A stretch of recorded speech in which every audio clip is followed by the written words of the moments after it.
Standing posture is the topic for today. The majority of the technical riding I do off-road, I do standing. In the standing position, I have much more ability to assist that bike in the movement in order to keep it online.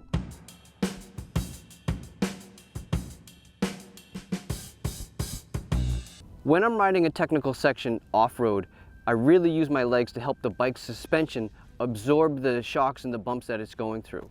Everything from my ankles to my knees to my hips are assisting the bike to be as smooth as possible to keep online.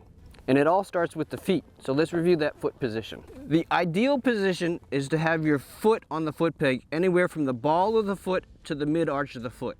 This might sound a little controversial, but you don't always have to have the ball of your foot on that foot peg. Yes, the ball of the foot does allow the best range of motion for your ankles to be able to absorb some of the bumps and shocks. But if your foot peg is not as wide as this adventure foot peg, if it's a stock narrow foot peg and you're balancing on that ball of the foot, you could slide off of it. The majority of the time I'm standing up riding off-road, my foot is on the foot peg in the ball of the foot area. There are times I will ride on the mid-arch of the foot.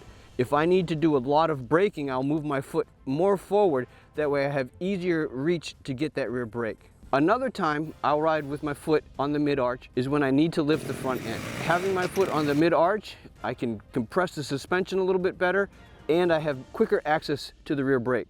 If I'm going down a long descent, I'll even move my foot forward so that the heel of the boot is on that foot peg so that I don't slide forward. By riding on the ball of the foot, it keeps my toe away from that shifter so I don't inadvertently hit that shifter as I'm riding along. There are times I will move my foot more forward so that I can shift quickly and then I'll move back instead of moving forward and back every time. Quick tip if you have knee problems.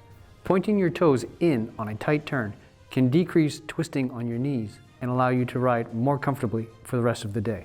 On a normal takeoff, I'll move forward and shift, downshift, shift as needed. If I need to do a few quick shifts, I'll leave my foot forward. Once you've found that comfortable position on the ball of the foot, we want to hold the bike from our ankles to the knees. We don't want to be squeezing the whole time, but the lower leg needs to be in contact so that we can react instantly to be able to counterweight those foot pegs if the bike gets knocked offline. From the knees, we want to move our hips backwards slightly so that our low back is in a neutral position, so that our core muscles are engaged, so that we're nice and strong on the bike. If you're riding with a hunched lower back, your muscles are not engaged and you're very weak in this posture. Our chest is going to be up, our hands come down to a natural position onto the handlebars, and we keep our elbows wide.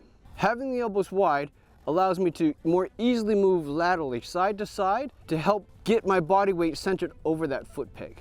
Our chest needs to be up and our vision looking forward. Let's review that again. My hips come back a little bit, lower back in a neutral position. My hands come down to the handlebars and the elbows stay wide, and I'm in a much stronger position if I need to emergency brake or if the front end hits something. If the elbows are tucked in a little bit, it's not nearly as secure and I can collapse down. So the elbows stay wide and the vision is out in front.